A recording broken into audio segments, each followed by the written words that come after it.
Yes, now, bless now, don't forget rest now. King of the Pit TV. That's dezrocksteady at KOTP TV signing in.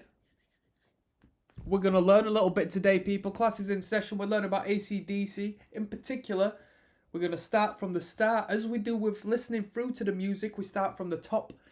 We're going to be looking at the early history of ACDC prior to the release of their debut album. Okay, so there might be a couple of things to learn, and if not, or if you disagree with anything, give me a shout down below. Come on, let's talk about it. So, ACDC are an Australian rock band formed in Sydney. A lot of people also think that ACDC are British for some reason. You tell me why. ACDC, well, we might find out why, who knows. ACDC are an Australian rock band formed in Sydney in 1973 by Scottish-born brothers. There we go. We've got the answer. Malcolm, rhythm guitar, and Angus Young, lead guitar. Quality. Their music has been variously described as hard rock, blues rock, and heavy metal, but the band calls it simply rock and roll. Rock and roll is the spirit, the attitude. Rock and roll. ACDC is a rock and roll band, definitely. ACDC underwent several lineup changes before releasing their debut album High Voltage in 75. Membership subsequently stabilised around the Young brothers with Bon Scott on lead vocals, Mark Evans on bass, and Phil Rudd on drums. Evans was fired from the band in 77, so Evans was on bass, and replaced by Cliff Williams, who has since appeared on every album since Power Age in 78. 7 months after the release of the band's breakthrough album Highway to Hell, that was the breakthrough album. Took him a minute. Scott died of alcohol poisoning. Right, so I don't know this stuff, right? So you ACDC fans, what do you know? Honestly, at this stage, I can't differentiate Bon Scott from the other fella. And I know that's blasphemous, but we're learning, alright? So Scott died of alcohol poisoning, and the other members considered disbanding. You would, wouldn't you? That's crazy. However, at the request of Scott's parents, they continued together and recruited English singer Brian Johnson as their new frontman. So that's the English connection. Their first album with Johnson, Back in Black in 1980, was dedicated to Scott's memory. It was a widespread success, launching the band to new heights and become the second best-selling album of all time. Man, I bet Brian Johnson felt like the man. It was just epic debut.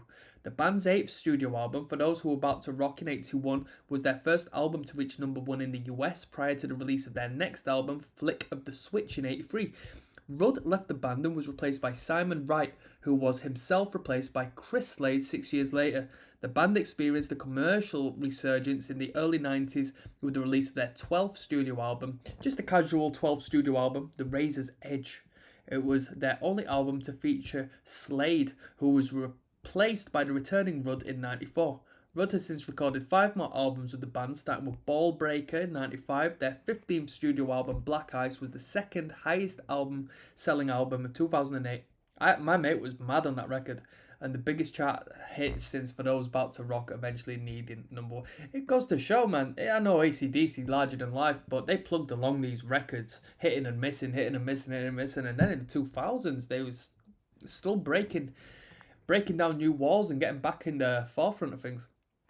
The band's lineup remained the same for 20 years until 2014 when Malcolm Young retired due to early onset dementia, from which he died 3 years later. So rest in peace, Malcolm Young. And Rudd became involved in legal troubles. What happened with him?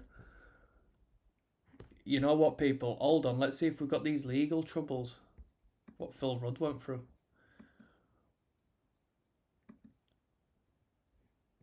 Geez, personal life, right? Drug conviction and appeal. On 1st of December 2010, Rudd was convicted of possessing 25 grams of marijuana on his... Oh no, not 25 grams of marijuana. In Tauranga, New Zealand, but later had his cannabis conviction quashed on the grounds that it would have stopped him from continuing to tour of ACDC. Restaurant. On 30th of July 2011, it was announced that the drummer had purchased and would open a marina restaurant at Bridge Marina in Tauranga, where he resides. He named it Phil's Place and planned to sell seafood and steak. The restaurant closed temporarily in 2012 and reopened in 2013. In 2014, Rudd was ordered to pay more than $70,000 to 3 former employees for unjustified dismissal. They made a raise. On the 5th of May 2019, Phil's place changed ownership and was renamed Salinity Restaurant and Bar. Right, death threats and drug charges. Jeez. On 6th of November 2014, Rudd was arrested and charged with attempting to procure a murder, threatening to kill, possession of methamphetamine and possession of cannabis following a police raid on his home. The charge of attempting to procure a murder was withdrawn the following day. 21st of April 2015, he pleaded guilty to the remaining charges with the exception of one of the two threatening to kill charges, which was dropped. His ongoing legal problems led to the recruitment of ACDC's former drummer Chris Slade in time for the band's Rock or Bust World Tour. In an interview, Angus Young had stated that ACDC had experienced problems with Rudd earlier in the year when recording Rock or Bust and that his situation had taken the band by surprise. Rudd had also missed video and photo shoots. Young said he's got to sort himself out, I think. At this point, it's kind of a question mark, but if we're touring, there will be a drummer in place, put it that way.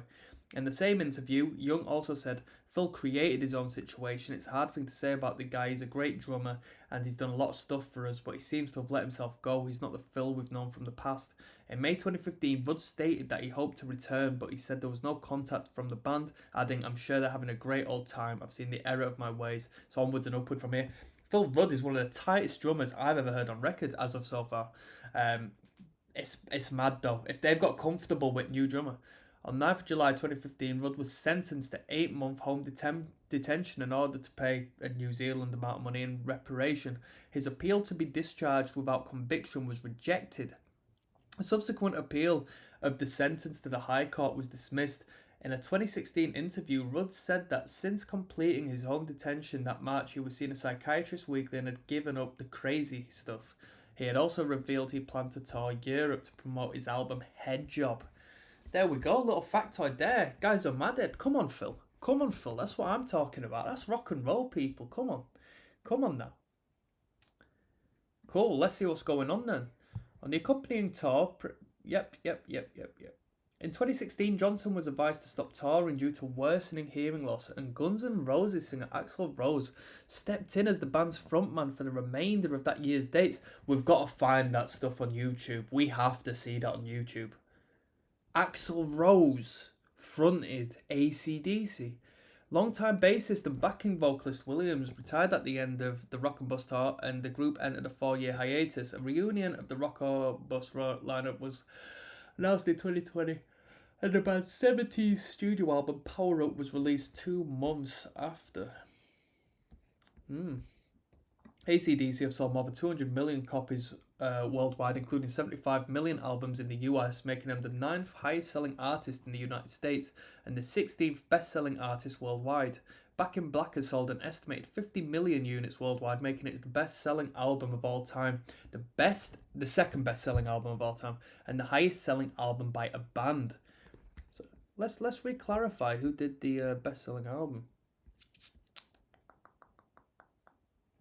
Who cares? This is about ACDC. ACDC were inducted in the Rock and Roll Hall of Fame in 2003. They ranked 4th on VH1's list of the 100 greatest artists of hard rock, rightfully so, and were named the 7th greatest heavy metal band of all time by MTV.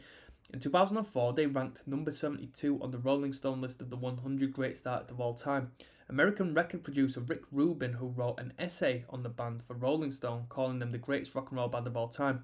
2010, VH1 ranked him number 23 on the list of blah, blah, blah. Who cares? Right. Spin-off of the Marcus Hook Roll Band. Right. Who calls ACDC a heavy metal band? You know, people who are a little more so knowing of their musical styles and that. I don't think anyone would really classify them as heavy metal. I wouldn't. So, in November 73, Malcolm and Angus Young formed ACDC with bassist Larry Van Cryke, vocalist Dave Evans, and ex-Masters Apprentices drummer Colin Burgess.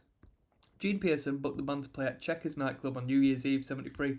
By this time, Angus Young had adopted his characteristic school uniform stage outfit. The ideal was his sister's Margaret's. Angus had tried other costumes: Spider-Man, Zorro, a gorilla, a parody of Superman named Super Ang, In his early days, most members of the band dressed in some sort of glam or satin outfit. On stage, Evans was occasionally replaced by the band's first manager, Dennis Laughlin, who was the original lead singer with Sherbet. In Paul Stenning's book ACDC, Two Sides to Every Glory, it was stated that Evans did not get along with Laughlin, which also contributed to the band's bitter feelings towards Evans. Let me say something, right? It's a great display of talent that Angus Young used to wear a school uniform on stage, and that was a gimmick of his. But we completely ignore that and focus on the fact that he was an incredible guitar player.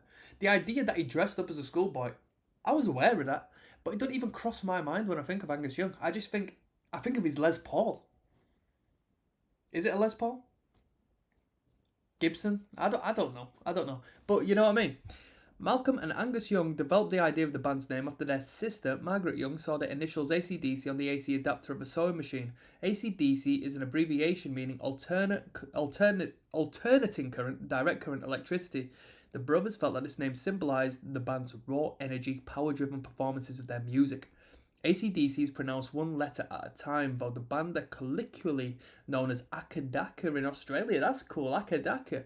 The AC/DC band name is stylized with a high voltage sign separating the AC and DC and has been used on all studio albums with the exception of the international version of Dirty Deeds Done Dirt Cheap.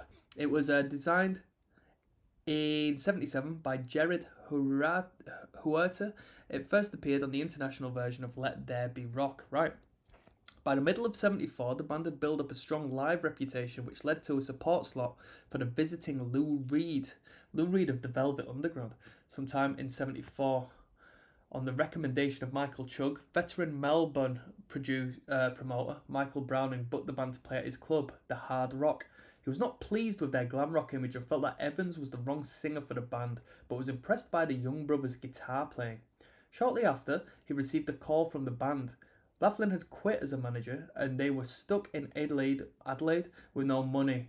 Browning agreed to bail him out and booked him for another gig at the Hard Rock. Following the gig, they agreed to take him on as their new manager with the cooperation of their older brother George and Harry Vander. The Young brothers decided to abandon the glam rock image which had already been adopted by Melbourne band Skyhooks and pursue a harder blues rock sound.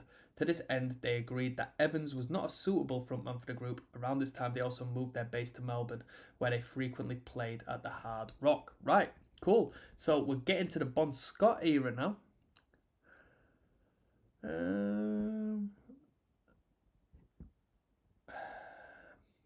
Let's get to the first album, right? Actually, no. We're going to do the Bon Scott era, and we're going to have a look at the debut record, High Voltage, coming up next. All right, people, hold on tight.